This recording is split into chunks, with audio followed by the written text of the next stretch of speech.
I sat in my car outside the house where I grew up, staring at the front porch, where my childhood memories lived, holding my phone with a voicemail that just destroyed everything I thought I knew about my family.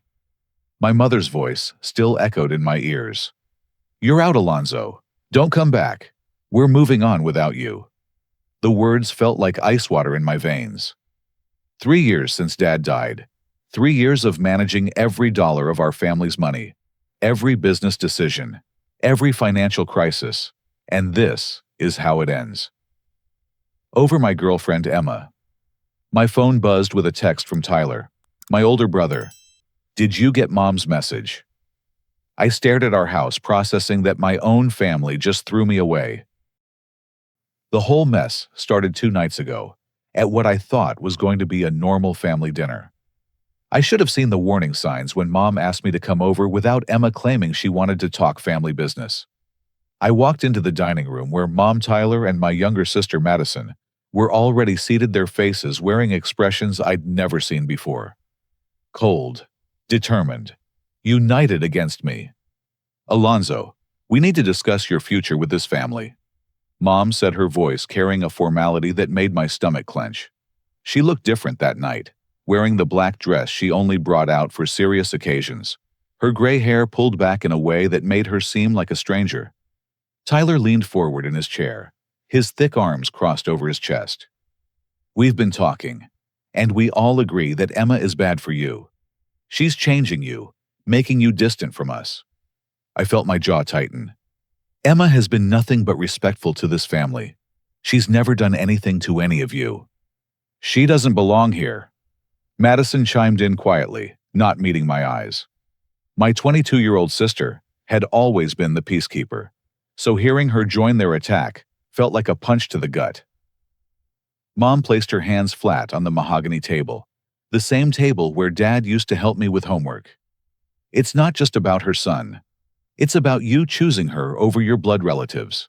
Every time we try to have a family conversation, you're texting her. Every time we need you for something important, you're running off to be with her. That's not true, and you know it," I said, my voice rising despite my efforts to stay calm. "I've been here for every single family decision since Dad passed.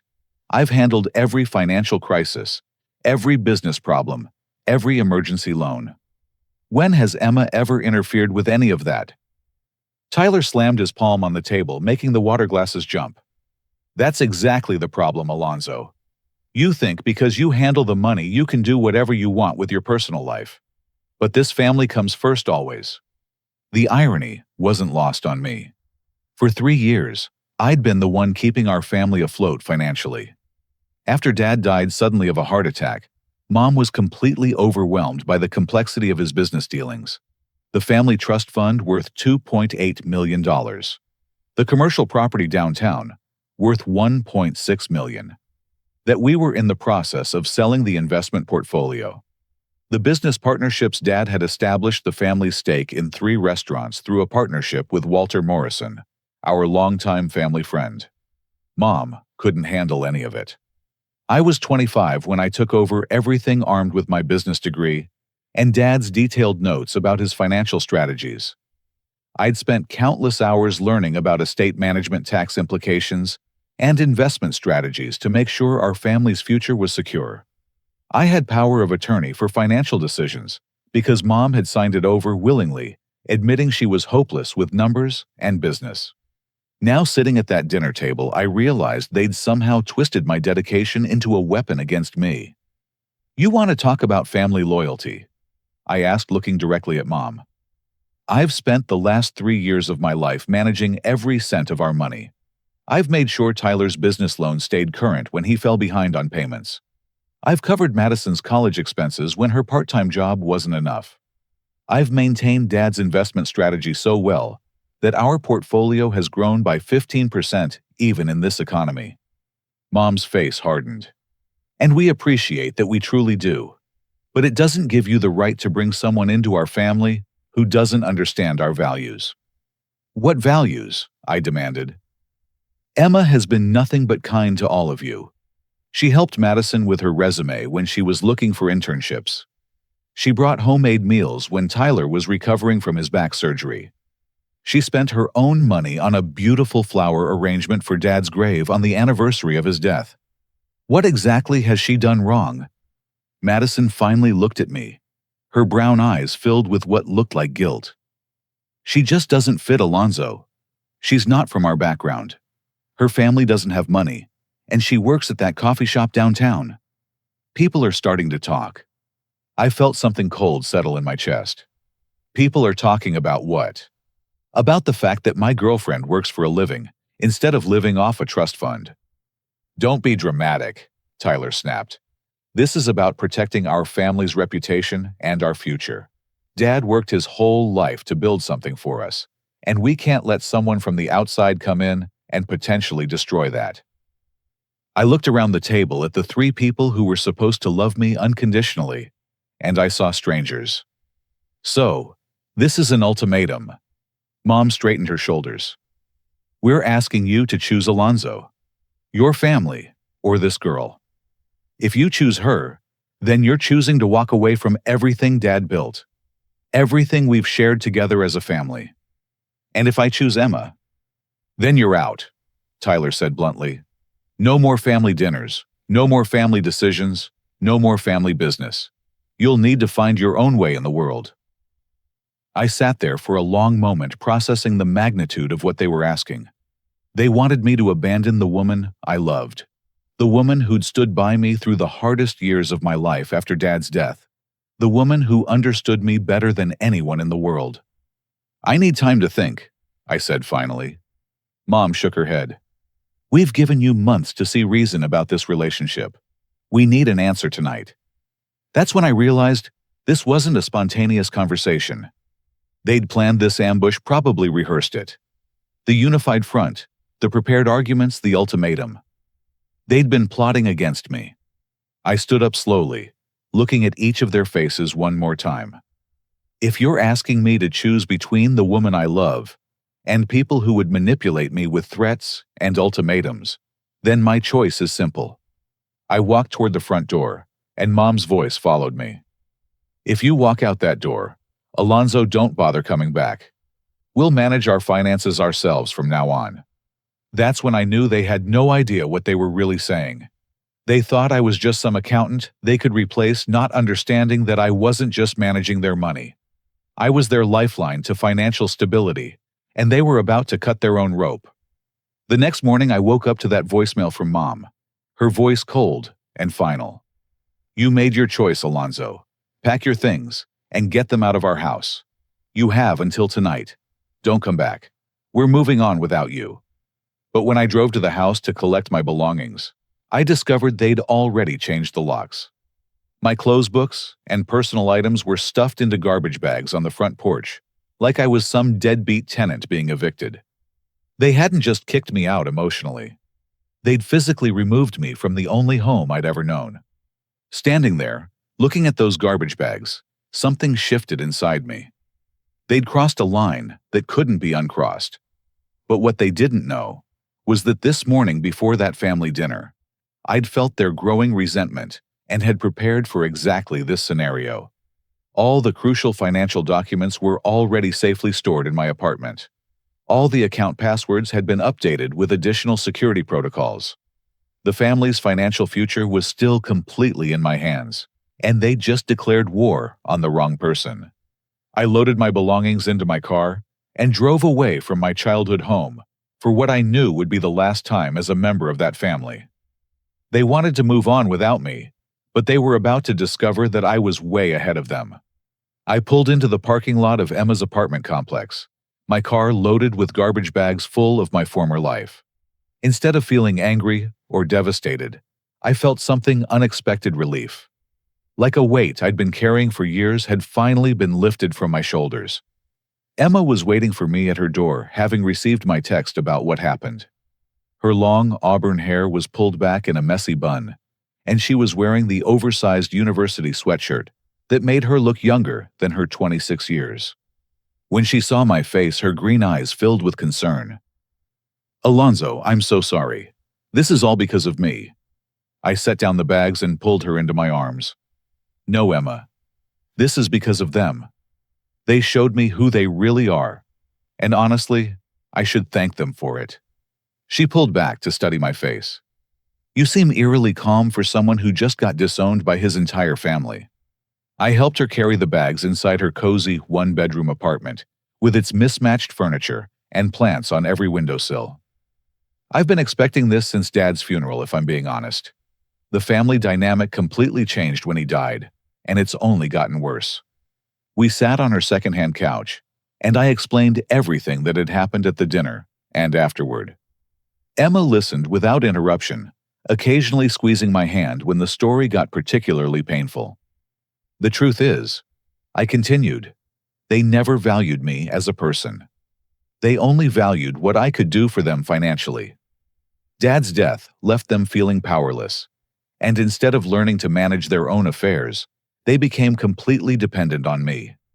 But they resented that dependence." "So what happens now?" Emma asked. I pulled out my phone and showed her a series of text messages I'd already sent. "I'm protecting Dad's legacy and teaching them a very important lesson about respect." The first text was to Greg Hoffman, the family's longtime financial advisor. "Greg, this is Alonzo Martinez. Due to a family reorganization, I need you to freeze all discretionary spending from the Martinez Family Trust, effective immediately. Only essential expenses like utilities and mortgage payments should continue. I'll call your office tomorrow to discuss the details." The second was to Janet Walsh, the real estate agent handling our commercial property sale. "Janet, this is Alonzo Martinez. I need to place a 72-hour hold on all proceedings related to the downtown property sale. Please contact me directly before moving forward with any additional steps." The third was to Harold Kim, our family's accountant. "Harold, this is Alonzo Martinez. Please suspend all non-essential transactions from any Martinez family accounts pending a comprehensive financial review. I'll be in touch within 48 hours to schedule a meeting." The fourth was to Bernard Thompson, the family lawyer who'd handled Dad's estate. "Bernard, this is Alonzo Martinez. I need to schedule an urgent consultation regarding my power of attorney responsibilities and the family trust administration. Are you available this week?" Emma's eyes widened as she read the messages. "Alonzo, you just locked them out of their own money." "No," I corrected. "I protected Dad's money from being mismanaged by people who just proved they're not capable of making responsible decisions. They wanted me out of the family, but they forgot that Dad specifically gave me control of the finances to prevent exactly this kind of emotional chaos." My phone started ringing within an hour. Tyler's name appeared on the screen first. "Are you going to answer it?" Emma asked. I declined the call and turned the volume down. Let them panic for a while. They need to understand the gravity of what they've done. The calls kept coming. Tyler called 4 more times. Madison called twice. Even Uncle Dennis' dad's younger brother called once. I ignored them all. That evening, while Emma and I were having dinner at her small kitchen table, my phone buzzed with a text from Madison. "Alonzo, my college tuition payment didn't go through. The financial aid office is asking questions. Is this related to the fight with Mom?" I showed the text to Emma. Madison's finally starting to understand that actions have consequences. Another text came from Tyler. "What the hell did you do? My credit card got declined at dinner tonight. Call me back immediately." Then a third from Mom. "Alonzo, I don't know what you think you're proving, but this is childish. Call me so we can discuss this like adults." I set the phone aside and focused on my conversation with Emma about her day at the coffee shop, where she worked as an assistant manager. She told me about the regular customers, the new espresso machine they were training on, and the community college business classes she was taking in the evenings. Listening to her talk about her goals and dreams, I realized how much more substance and authenticity she had compared to my family members who'd never worked for anything in their lives. "I want you to know something," I said, reaching across the table to take her hand. "If I had to choose between you and $1 million, I'd choose you every time. My family thought they were punishing me by making me choose, but they actually set me free." Emma's eyes filled with tears. "I never wanted to come between you and your family." "You didn't come between us. You helped me see clearly who they really are. A real family doesn't threaten and manipulate. A real family doesn't make ultimatums about love. You've shown me what genuine care and support look like." That night, as we lay in Emma's bed, listening to the rain against the windows, I felt more at peace than I had in years. My phone continued buzzing with increasingly frantic messages from my family, but I wasn't ready to engage with them yet. They needed to experience the full weight of their decision before I would even consider having a conversation. They'd spent years taking my financial management for granted, assuming I would always be there to clean up their messes and solve their problems. They had no idea how many financial disasters I'd quietly prevented, how many poor decisions I gently steered them away from, how many safety nets I'd built to protect them from their own impulses. Tomorrow, they were going to start discovering what life looked like without those protections. Their mortgage payment, which was automatically withdrawn from the trust account, wouldn't go through. Tyler's business loan, which was backed by the family trust, would be flagged for review. Madison's study abroad program, which required a large payment next week, would be suddenly impossible to fund. The commercial property sale they were counting on to fund their expensive lifestyles was now on hold, potentially costing them hundreds of thousands of dollars in penalties if the buyers decided to walk away. But the thing they didn't understand yet was that I hadn't done any of this out of spite or revenge. I'd done it to protect Dad's legacy from being destroyed by people who valued money more than family relationships. Dad had specifically structured everything to prevent the family from making emotionally driven financial decisions, and he'd chosen me as the guardian of that vision. They thought they were kicking out their accountant. They were about to learn they'd declared war on the person who stood between them and financial ruin. As I drifted off to sleep, I wondered how long it would take them to understand that their ultimatum had backfired completely. They wanted me to choose between Emma and the family money. Instead, I'd chosen Emma and kept the money safe from them. The next 24 hours were going to be very educational for the Martinez family. I woke up to the sound of my phone vibrating continuously against Emma's nightstand. It was 6:30 in the morning, and I already had 17 missed calls from various family members. Emma stirred beside me, her hair sprawled across the pillow. "Is everything okay?" she murmured, still half asleep. I glanced at the screen and saw the progression of panic in real time. Tyler had called 8 times between midnight and 3 a.m. Madison had called 4 times, starting at 5 a.m. Mom had called 3 times. Uncle Dennis had called twice. Even my cousin Ashley from Phoenix had called once, which meant the family crisis was now spreading to extended relatives. "Everything's perfect," I said, turning off the phone completely. My family is finally learning what accountability looks like. I made coffee for Emma and myself, enjoying the peaceful morning routine in her sunny kitchen. The simple pleasure of starting the day without family drama felt like a luxury I'd forgotten existed. Emma had already left for work when my phone rang with a number I recognized: First National Bank, where the family's primary accounts were held. "Mr. Martinez, this is Jennifer Richardson from First National. I need to speak with you about some unusual activity on the Martinez family trust accounts." "Good morning, Jennifer. What seems to be the problem?" "Well, sir, we received several calls yesterday from other family members requesting access to make large withdrawals from the trust, but our records show that you're the authorized signatory for all major transactions. We wanted to confirm with you before proceeding with any account changes." I felt a grim satisfaction. Those family members don't have authorization to make any changes to the trust accounts. I'm the sole financial administrator, as established in the legal documents on file with your bank. That's what our records indicate, sir. However, Mrs. Carol Martinez was quite insistent that there had been some mistake. She seemed very upset when we explained that we couldn't process her requests without your approval. So Mom had already tried to go around me directly to the bank. "Jennifer, I need you to flag all Martinez family accounts for additional security verification. Any requests for access or changes should be directed to me personally before any action is taken. Of course, sir. Should we be concerned about potential fraud attempts? Let's just say the family is going through a difficult transition period, and extra caution would be appropriate.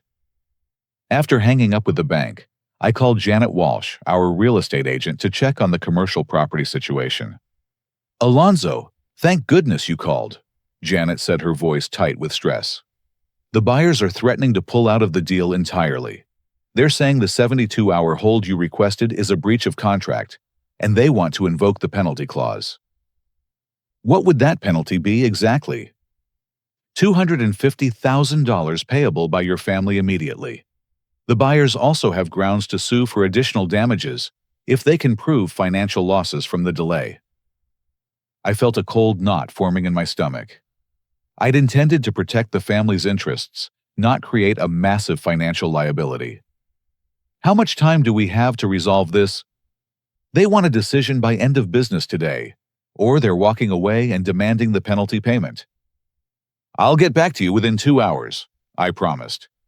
Next, I called Walter Morrison, Dad's longtime business partner in the restaurant ventures.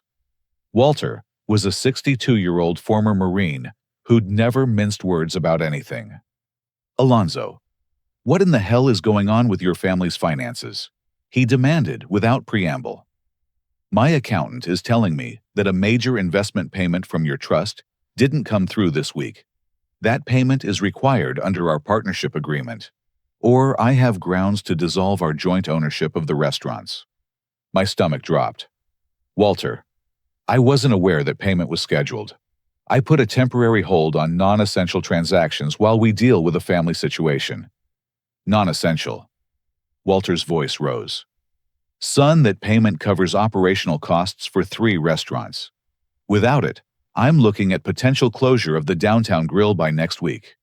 You're talking about 47 jobs and a business I've spent 8 years building. I grabbed a pen and paper, my hands shaking slightly. How much is the required payment, and when is the absolute deadline? $85,000, and it was due yesterday. If I don't have it by tomorrow morning, I'm invoking the dissolution clause to protect my own interests. I'm sorry, Alonzo, but I can't let your family problems destroy my livelihood.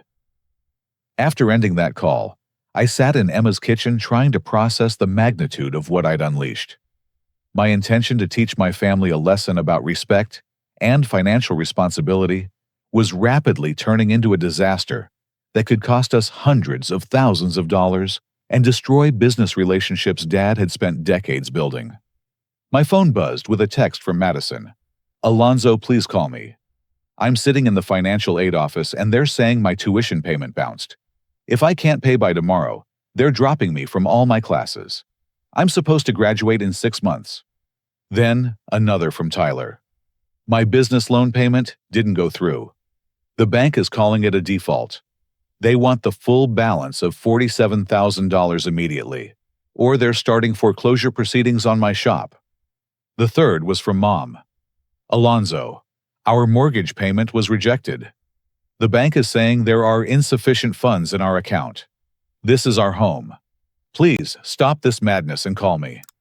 I realized that my protective measures had triggered a cascade of financial obligations I hadn't fully considered. In my focus on freezing discretionary spending, I'd inadvertently blocked legitimate business expenses and contractual payments that kept the family's financial ecosystem functioning. But the calls weren't finished. Uncle Dennis phoned while I was trying to figure out how to fix the mess I'd created. Alonzo, I just got off the phone with your mother, and she's in complete panic mode. She says you've frozen all their accounts over some argument about your girlfriend. It's more complicated than that, Uncle Dennis. Look, son, I don't care if they were rude to your girl. Family is family. You can't hold their money hostage because your feelings got hurt. I felt my jaw clench. Did Mom tell you that they kicked me out of the family completely? Did she mention that they gave me an ultimatum to choose between the woman I love and my family? And when I didn't immediately abandon her, they changed the locks on the house, and put my belongings in garbage bags. Uncle Dennis was quiet for a long moment.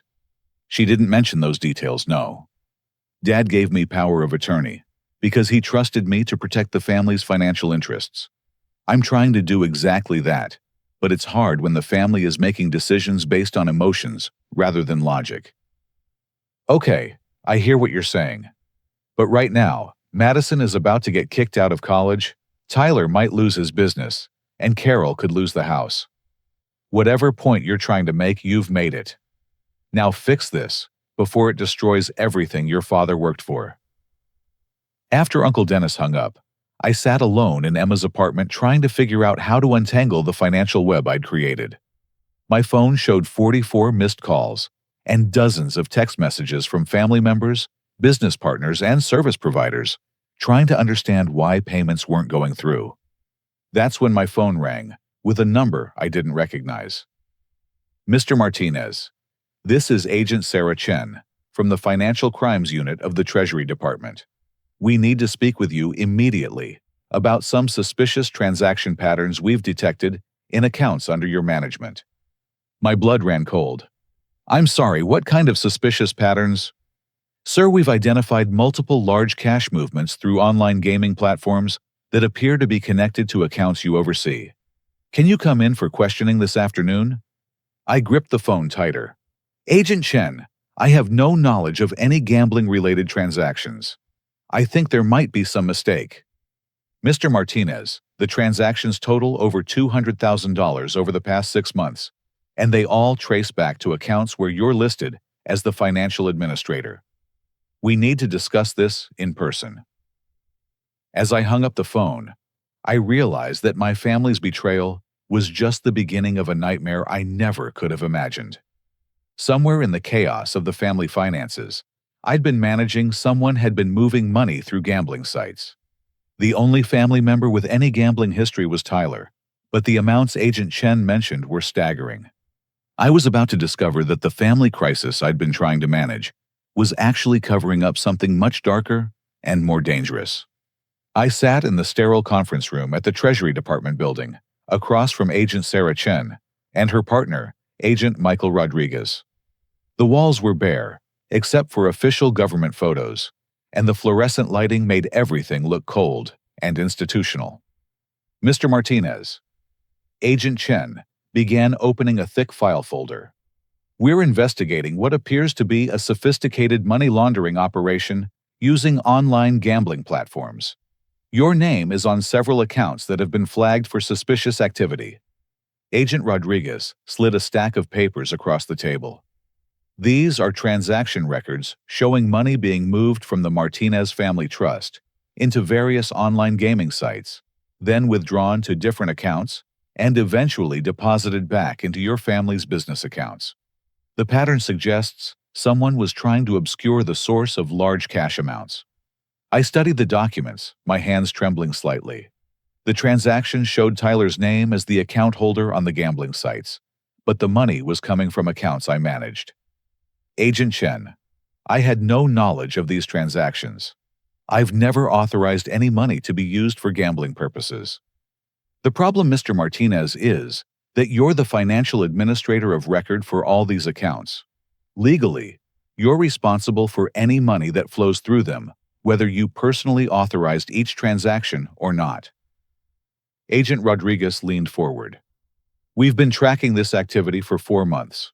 The total amount moved through gambling sites is over $400,000. That's a federal crime regardless of whether you intended to launder money. I felt sick to my stomach. I need to contact my attorney immediately. You're not under arrest at this time, Agent Chen clarified, but we strongly advise you to get legal representation.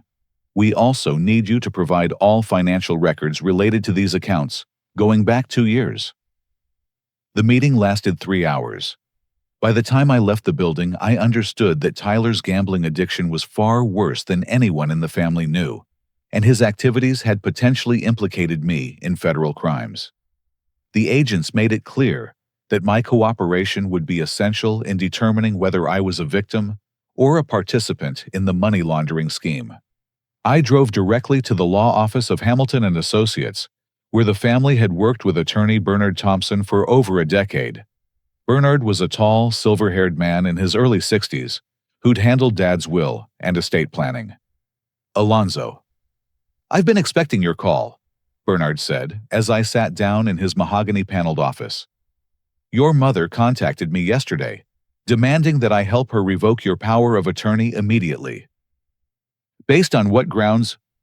"She's claiming that you're acting beyond your legal authority and holding the family financially hostage out of spite.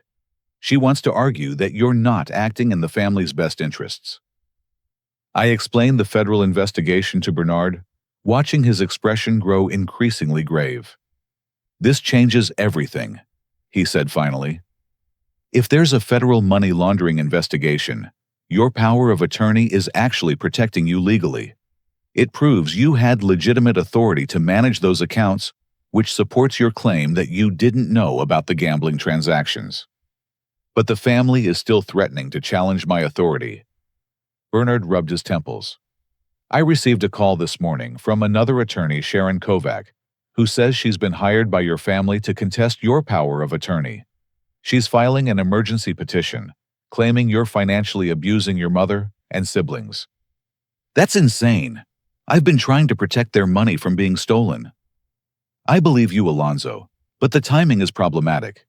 You froze their accounts right after they kicked you out of the family. From the outside, it looks like retaliation." My phone rang while I was sitting in Bernard's office. The caller ID showed Mom's name. "Answer it," Bernard advised, "but put it on speaker so I can witness the conversation." "Mom." "Alonzo, thank God. Listen to me carefully. We have a serious problem.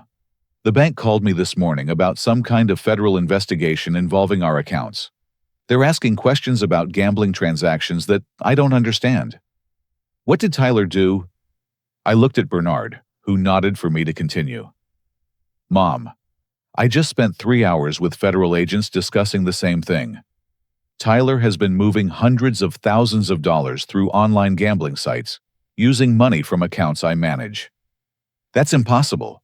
Tyler doesn't have access to those accounts." "Apparently he does. The agent showed me transaction records going back 6 months. Tyler found a way to access the family business accounts and has been gambling with our money." Mom's voice became shrill. "How could you not know about this? You're supposed to be watching our finances." "I've been managing the investment portfolio and major business expenses. I wasn't monitoring every individual transaction on every account because I trusted my family not to steal from each other." "This is a disaster, Alonzo. The federal agents want to interview all of us. Tyler is talking about hiring a criminal defense attorney. And now this lawyer we hired to remove your power of attorney says we should wait until the investigation is finished." Bernard took the phone from me. "Carol, this is Bernard Thompson. I need to advise you that challenging Alonzo's power of attorney right now would be legally disastrous for your family. If you remove him as financial administrator during a federal investigation, it will look like you're trying to obstruct justice."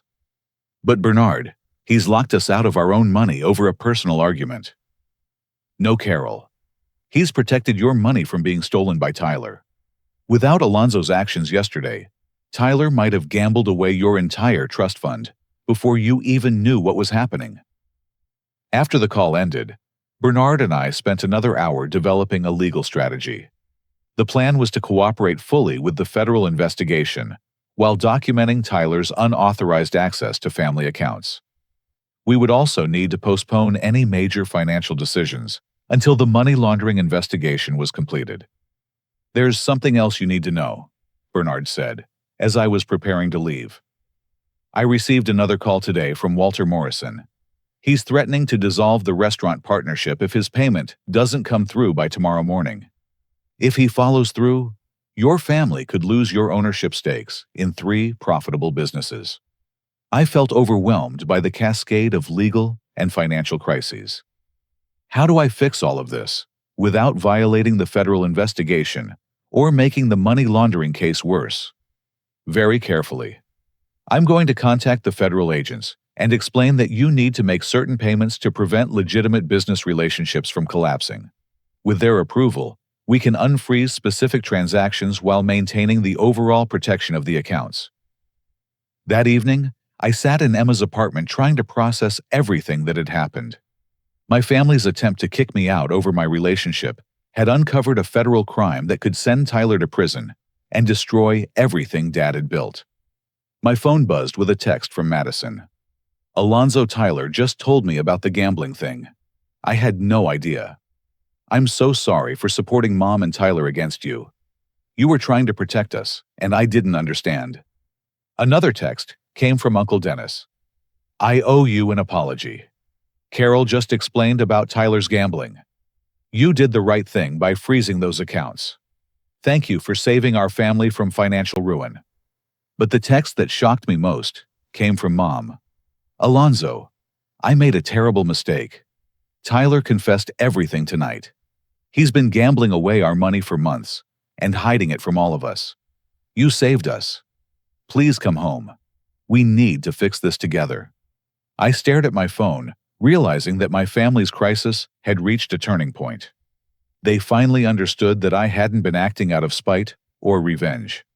I'd been the only thing standing between them and financial destruction. But the question now was whether it was too late to save the family businesses, the restaurant partnerships, and the relationships that Tyler's crimes had put at risk. The federal agents wanted answers, the business partners wanted money, and my family wanted forgiveness for a betrayal that had nearly cost them everything. Tomorrow morning, I was going to find out if the family I'd spent 3 years protecting was worth saving after all. I woke up at 5:30 a.m. to my phone buzzing incessantly on Emma's nightstand. The screen showed 44 missed calls and over 60 text messages. My family's crisis had reached nuclear levels overnight. Emma rolled over her hair, messy from sleep. "Alonzo, what's happening?" I scrolled through the chaos on my phone. Everything is falling apart all at once. The missed calls painted a picture of complete disaster. Carol had called 17 times between midnight and 4 a.m., her voicemails progressing from angry to desperate to pleading. Tyler had called 12 times his messages, switching from threatening to apologetic to panicked. Madison had called 6 times, sobbing in her voicemails about the family falling apart. Uncle Dennis, Walter Morrison, Janet Walsh, the real estate agent, Bernard Thompson, and even Grandmother Rose had all called multiple times. I played the most recent voicemail from Mom, left at 4:15 a.m. "Alonzo, please. I'm begging you to call me back." The federal agents came to the house at midnight. They have a search warrant for all of Tyler's financial records. They took his computer, his phone, all his business files. Tyler is talking about pleading guilty to avoid prison time, but the lawyer says that could still mean 5 to 10 years. This is destroying our family. Please help us. The next voicemail was from Tyler. His voice broken. "Alonzo, I know I messed up everything. I know you hate me right now, and you have every right to. But I need you to know that I never meant for any of this to happen. The gambling just got out of control, and I kept thinking I could win back what I'd lost. I'm sorry for supporting Mom when she kicked you out. I'm sorry for everything. Please don't let me go to prison." I called Bernard Thompson first, knowing he'd been dealing with the legal crisis through the night. "Alonzo, where have you been? I've been trying to reach you for hours. What's the current situation?" Tyler turned himself into the federal agents at 10 p.m. last night. He's confessing to everything and cooperating fully with their investigation. The good news is that his confession completely clears you of any wrongdoing. The bad news is that the scope of his gambling activities is much worse than we initially thought. I sat up straighter. How much worse? Tyler's total gambling losses over the past 18 months are approximately $750,000. He's been moving money through multiple online platforms, cryptocurrency exchanges, and offshore gambling sites. He also forged your signature on at least 12 financial documents to access accounts you didn't authorize him to use. I felt nauseous. $750,000. That's not even the worst part, Alonzo. Tyler's gambling activities triggered an automatic investigation by the Financial Crimes Enforcement Network because the transaction patterns matched known money laundering schemes. The federal government is now auditing your entire family's finances, going back 5 years. I walked into Emma's kitchen, needing coffee to process what I was hearing. What does that mean for the family? It means every account, every investment, every business transaction your family has made since your father's death is under federal scrutiny. If they find any irregularities or tax violations, the penalties could be massive. My phone beeped with an incoming call from Janet Walsh, the real estate agent. Bernard, I need to take this call about the property sale. Alonzo, thank God, Janet said when I answered. The buyers have officially pulled out of the commercial property sale. They're demanding the $250,000 penalty payment immediately, and they're also suing for additional damages of another $100,000 because the delayed sale cost them financing on their next project. So we owe them $350,000 total? That's just the beginning. Without the property sale, your family doesn't have the cash flow to cover Tyler's business loan that's now in default. The bank is demanding immediate payment of the full balance, plus penalties, which totals $68,000. I grabbed a pen and started writing down numbers. What else? Madison's college has dropped her from all classes due to non-payment.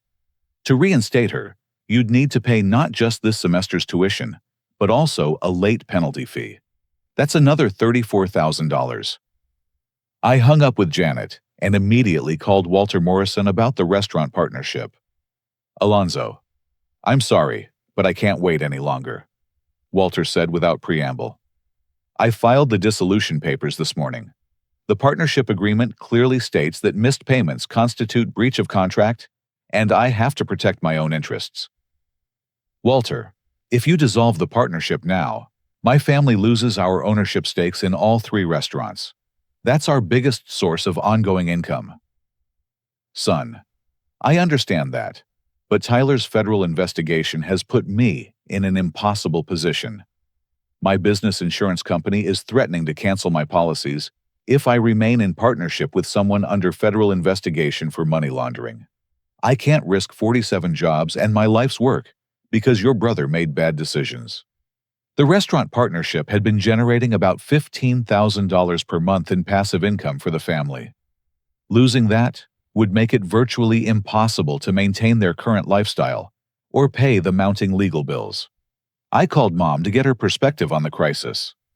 Alonzo, thank God you called. I don't know what to do. The lawyers are saying Tyler could face federal prison time. The accountant is telling me we might owe hundreds of thousands in tax penalties if they find problems with our filings from previous years. The bank is threatening to foreclose on the house if we can't pay Tyler's defaulted business loan. Mom, how long have you known about Tyler's gambling? She was quiet for a long moment. I suspected something was wrong about 6 months ago, when he started asking for loans constantly. But he always had explanations. A business emergency, a client who paid late equipment that needed repairs. I never imagined he was stealing from the family trust. Did you know he was forging my signature on financial documents? Absolutely not. If I'd known that, I would have stopped him immediately. Alonzo, I know we treated you terribly, but you have to understand that Tyler convinced us you were being selfish about your relationship with Emma. He made it seem like you were choosing her over the family's financial needs. I realized Tyler had been manipulating the entire family, using their concerns about Emma to deflect attention from his criminal activities.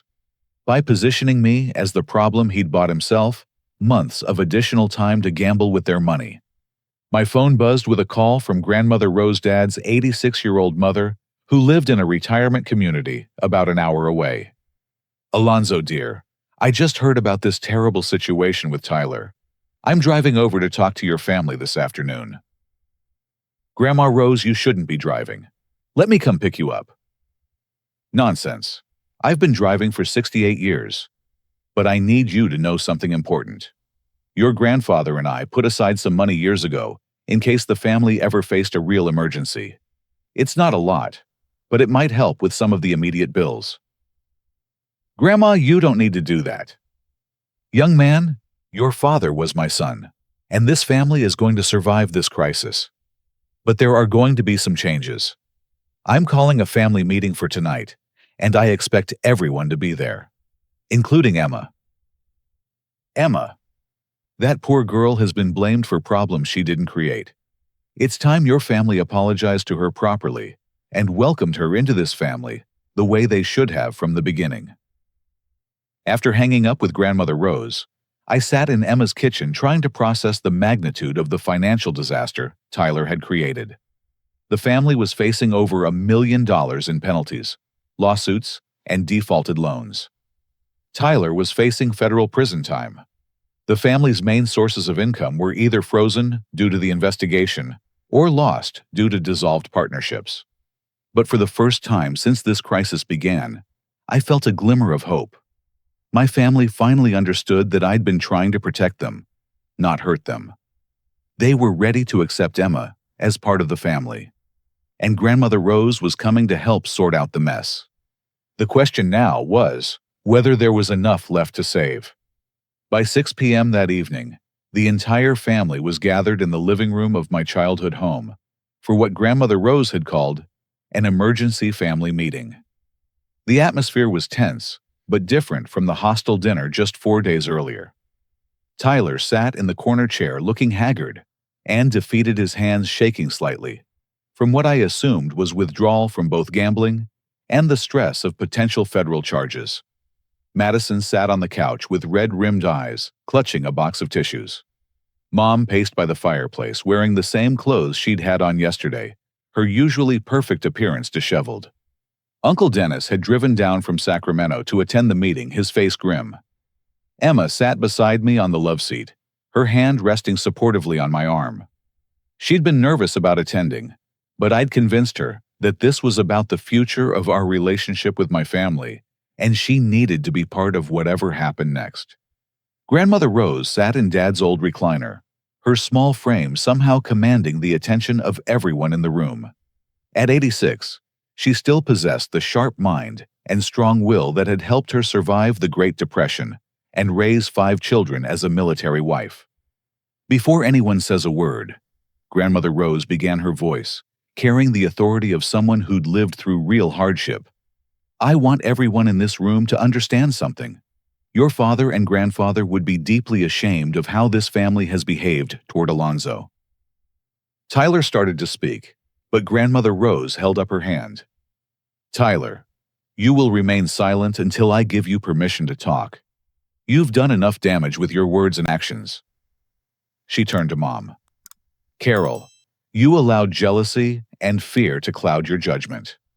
You turned against the one person who was protecting this family's financial future because you felt threatened by his competence and independence. Mom's face crumpled. Mother Rose, I know I made mistakes, but you made a choice to prioritize your own insecurities over your son's happiness and well-being. You kicked him out of his childhood home and told him he was no longer part of this family. Do you have any idea how much that hurt him? I felt Emma squeeze my hand as tears started forming in my eyes. Grandmother Rose continued, Madison, you went along with this betrayal instead of standing up for what was right. You knew Alonzo had never done anything to harm this family, but you chose to side with the majority rather than defend your brother. Madison sobbed quietly. I was scared, Grandma. I didn't want to be the next one kicked out. Fear is not an excuse for betraying family, young lady. Grandmother Rose then turned to Emma. Emma, dear, I owe you an apology on behalf of this family. You've been nothing but kind and supportive to Alonzo, and you've been treated shamefully.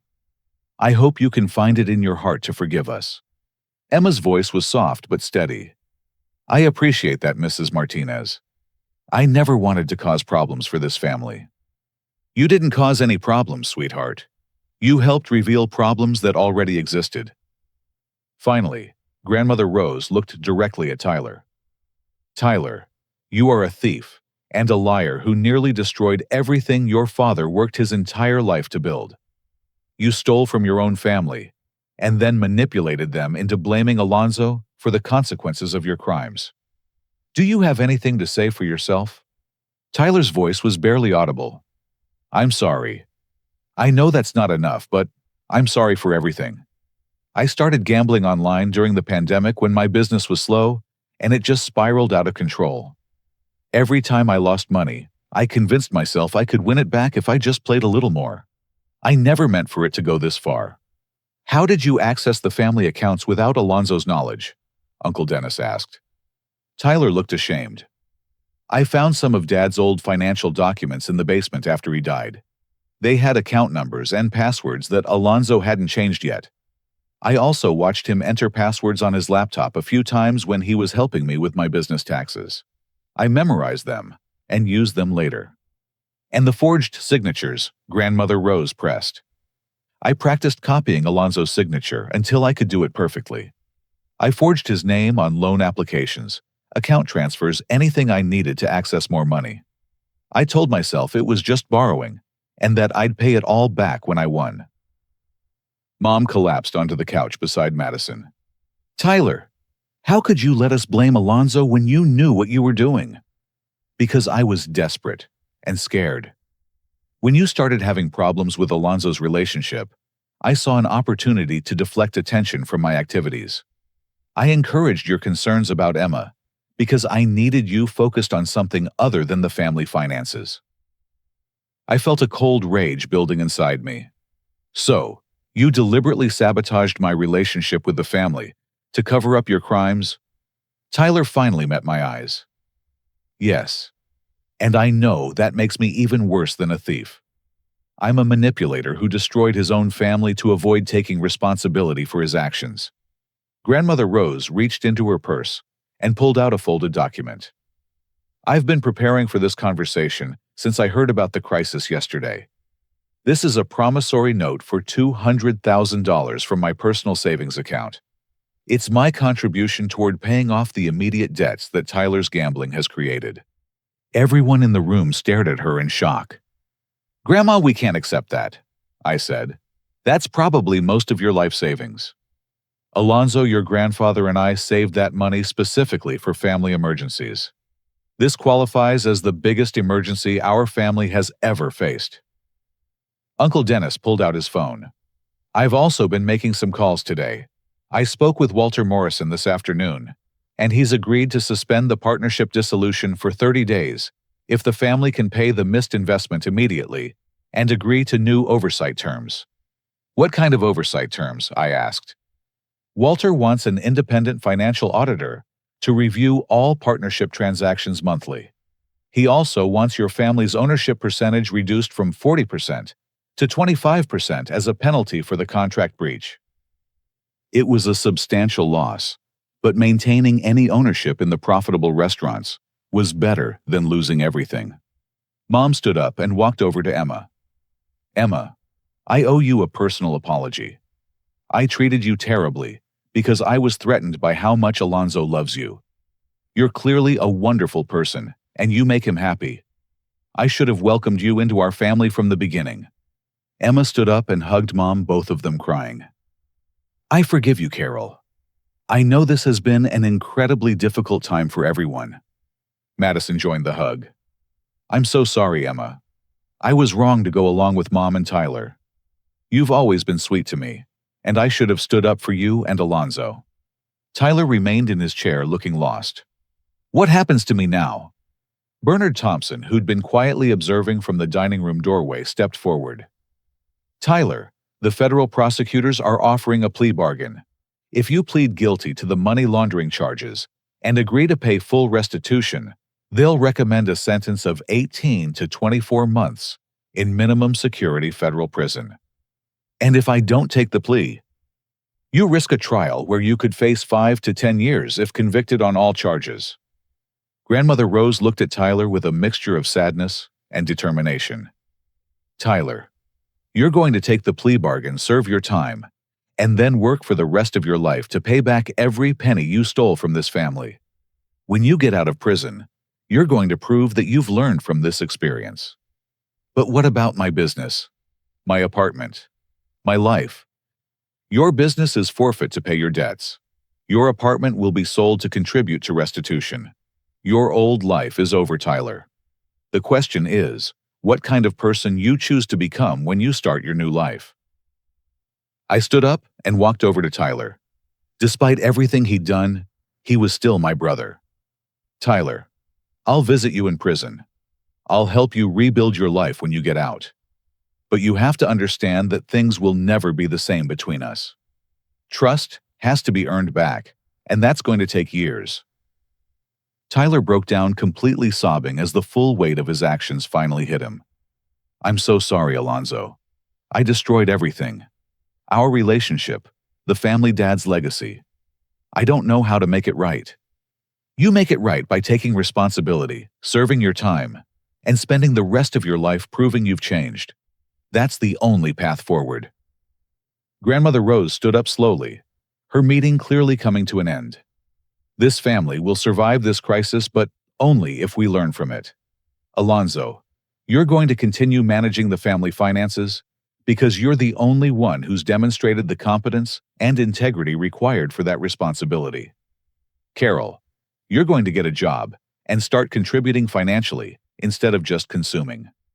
Madison, you're going to finish college and start building a career instead of depending on family money for everything. She looked around the room one final time. And all of you are going to treat Emma with the respect and love she deserves as a member of this family. She stood by Alonzo when his own blood relatives abandoned him. That kind of loyalty is precious, and you will not take it for granted. As the meeting broke up, I felt something I hadn't experienced in years, genuine hope for my family's future. The crisis had nearly destroyed us, but it had also forced us to confront hard truths about ourselves and our relationships. Tyler would go to prison, but he would have a chance to rebuild his life afterward. The family's finances would be severely damaged, but we'd survive the worst of it. Mom Madison and I were beginning to repair our relationships, and Emma was finally being welcomed into the family she deserved to be part of. Most importantly, I'd learned that standing up for what's right sometimes means being willing to fight the people you love most, and sometimes that fight is the only way to save them from themselves. 6 months after that devastating family meeting, I stood in the same living room where my family had nearly fallen apart. But the atmosphere couldn't have been more different. The scars were still visible. Tyler's empty chair by the window, the framed photo of Dad that now included a small memorial candle, the stack of legal documents on the coffee table that served as constant reminders of our ongoing financial recovery. But there was also something new, genuine warmth, honest communication, and the kind of respect I'd spent years hoping my family would show me. Mom walked in from the kitchen, carrying a tray of her famous homemade tamales, wearing the uniform from her new job at the local community college, where she worked as an administrative assistant. The pride on her face was unmistakable, not just from the food she'd prepared, but from the paycheck she'd earned through her own hard work. "These smell amazing, Carol," Emma said, helping her set the tray on the dining room table. The easy familiarity between them still amazed me. Emma had not only forgiven my family's treatment of her, but she'd become Mom's closest confidant during the hardest months of the financial recovery. Madison bounded down the stairs, her backpack slung over her shoulder, and her face bright with excitement. "I just got my final grades for the semester, Dean's List again, and I got the internship at the marketing firm downtown." "That's fantastic, sweetheart," I said, hugging my sister. "Dad would be so proud of how hard you've worked to turn things around." Madison had returned to college with a completely different attitude after the crisis. Instead of coasting through her classes while living off family money, she'd thrown herself into her studies, taken on a part-time job, and started building the kind of career that would make her financially independent. Uncle Dennis arrived a few minutes later, carrying a bottle of champagne and wearing a big smile. "I have news," he announced. The final audit of the family's finances came back clean.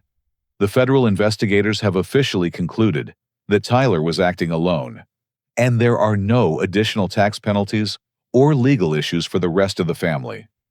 The relief was overwhelming. For months, we'd been living under the shadow of potential federal charges or massive tax penalties that could have destroyed what little financial stability we'd managed to rebuild. There's more, Uncle Dennis continued. Walter Morrison called me this afternoon. The restaurants had their best quarter in 2 years, and your family's reduced ownership stake still generated enough income to cover all the monthly expenses. The restaurant partnership that we'd nearly lost due to Tyler's gambling had become our primary source of steady income. Walter's new oversight requirements had actually improved the business operations, and our reduced ownership percentage was still providing the foundation for the family's financial recovery. My phone buzzed with a text from Tyler. Even in federal prison, he was allowed limited communication with family members. Alonzo, I just finished my second month of the financial responsibility program here. I'm learning about budgeting, debt management, and addiction recovery. I wanted you to know I'm doing the work to become the brother and son you all deserve. Give everyone my love. I showed the message to the family. Tyler had been sentenced to 20 months in minimum security federal prison, followed by 2 years of supervised probation, during which he'd be required to work full-time and contribute to family restitution. His progress reports from prison indicated he was taking his rehabilitation seriously, attending addiction counseling and financial literacy classes. He's going to be okay, Mom said softly. It's going to take time, but he's going to be okay. We all are, I replied, meaning it completely. The doorbell rang, and I opened it to find Grandmother Rose being helped up the front steps by her caregiver, Janet. At 86, Grandmother Rose's mobility had declined, but her spirit remained as strong as ever. Alonzo, dear, help me to my chair. I have something important to discuss with all of you. Once she was settled in Dad's old recliner, with the entire family gathered around her, Grandmother Rose reached into her purse and pulled out an official-looking document. I've been working with my attorney to update my will, she began. After watching how this family handled the crisis, I've made some important decisions about my estate. She looked directly at me. Alonzo, you've demonstrated the kind of integrity and responsibility that your grandfather and I always hope to see in our grandchildren. When I pass away, I'm leaving my house, and the majority of my savings to you and Emma. I was stunned. Grandma Rose, that's incredibly generous, but you don't need to. Yes, I do. You protected this family when they turned against you. You managed the financial recovery with wisdom and fairness. You welcomed Tyler back into your heart despite what he did to you. That's the kind of character that deserves to be rewarded. She turned to Madison. Madison, I'm also establishing a scholarship fund in your name for young women who want to pursue business careers. Your transformation from spoiled princess to hardworking student has been remarkable, and I want other girls to have the opportunities you've created for yourself. Madison burst into tears. Grandma Rose, thank you. I promise, I'll use it to help other people the way our family helped me learn to help myself. And Carol. Grandmother Rose continued looking at Mom. I'm proud of how you've adapted to working outside the home and contributing to the family's recovery. You've proven that it's never too late to grow and change. Mom wiped her eyes. Thank you, Mother Rose. Getting that job was the best decision I've made in years. I forgot how good it feels to earn your own money and be useful to other people. Emma squeezed my hand. I have some news to share too, she said, her voice slightly nervous. I've been accepted to the business program at the State University. I'm going to finish my degree and specialize in family financial counseling. That's amazing, Madison said. You'll be helping families avoid the kind of problems we went through. That's exactly the idea. Alonzo has been teaching me about estate planning and family financial management, and I want to use that knowledge to help other families build healthier relationships around money. I looked around the room at the people who'd nearly lost everything 6 months ago, but had chosen to fight for something better. The financial cost of Tyler's gambling had been enormous. We'd lost hundreds of thousands of dollars and would be paying off debts for years. But the crisis had also forced us to confront fundamental problems in how we related to each other and to money. "I need to tell you all something," I said, standing up in front of the fireplace where Dad's photo watched over us. "6 months ago, when you gave me that ultimatum about choosing between Emma and the family, I was heartbroken. But I was also relieved, because I'd been carrying the burden of managing everyone's problems while never feeling truly valued or respected." I looked at each of them. The crisis taught me that love without respect isn't really love. It taught me that sometimes the most loving thing you can do is refuse to enable someone's destructive behavior. And it taught me that real family isn't about blood. It's about people who choose to stand by each other through the hardest times. Emma stood up beside me. "Which brings us to some news we'd like to share with all of you." I reached into my pocket and pulled out the engagement ring I'd bought the week before. Emma held out her left hand, and I slipped the ring onto her finger as our family erupted in cheers and applause. "Emma said yes when I proposed last Saturday," I announced. "We're planning a small wedding this fall, and we hope all of you will be there to celebrate with us." Mom started crying again, but this time they were tears of joy. "Emma, welcome to our family. Officially." "Thank you, Carol. I'm honored to be part of a family that's learned to fight for each other instead of against each other." As the evening wound down and we sat around the table sharing stories and making plans for the future, I reflected on the profound lessons the crisis had taught us. I'd learned that my father's greatest gift to me wasn't the money he'd left behind. It was the example he'd set of integrity, responsibility, and quiet strength. Dad had structured the family's finances to prevent exactly the kind of emotional decision-making that had nearly destroyed us, and he'd chosen me as the guardian of that vision, because he knew I'd have the courage to make hard choices when necessary. I'd learned that financial problems are almost always symptoms of deeper relationship problems. Tyler's gambling addiction was really about his feelings of inadequacy and his inability to cope with stress. Mom's resentment of my financial role was really about her fear of being dependent and powerless. Madison's passivity was really about her fear of conflict and abandonment. Most importantly, I'd learned that sometimes the person who appears to be breaking the family apart is actually the one fighting to save it. When I froze the family accounts, it looked like revenge. In reality, it was the desperate action of someone trying to prevent complete financial ruin. The crisis had cost us hundreds of thousands of dollars and nearly destroyed our relationships, but it had also given us something priceless: the opportunity to build a family based on honesty, respect, and genuine care for each other's well-being. As I walked Emma to her car that night, she looked back at the house where my family was cleaning up the dinner dishes together and laughing about something Madison had said. "Are you happy with how everything turned out?" she asked. I thought about Tyler serving his time in federal prison, but finally getting the help he needed for his addiction. I thought about Mom discovering her own strength and independence through her job. I thought about Madison transforming from a spoiled child into a responsible young woman. I thought about Grandmother Rose's wisdom, guiding us through the darkest period of our family's history. I'm happy that we all chose to fight for something better instead of accepting something broken, I said. Sometimes love means being willing to lose everything to save what really matters. Emma smiled and kissed me goodnight. I can't wait to officially become part of a family that loves each other enough to hold each other accountable. As I watched her drive away, I felt a deep sense of peace about the future. The crisis was over, but the real work of building healthy relationships and financial stability would continue for years. Tyler would eventually come home and have the chance to prove he'd changed. Mom would continue growing in her independence and self-confidence. Madison would graduate and build the kind of career that would make her proud of her own accomplishments. And Emma and I would build our own family, armed with the hard-earned wisdom that love requires boundaries, that trust must be earned through consistent actions, and that sometimes the most loving thing you can do is refuse to accept less than people's best selves.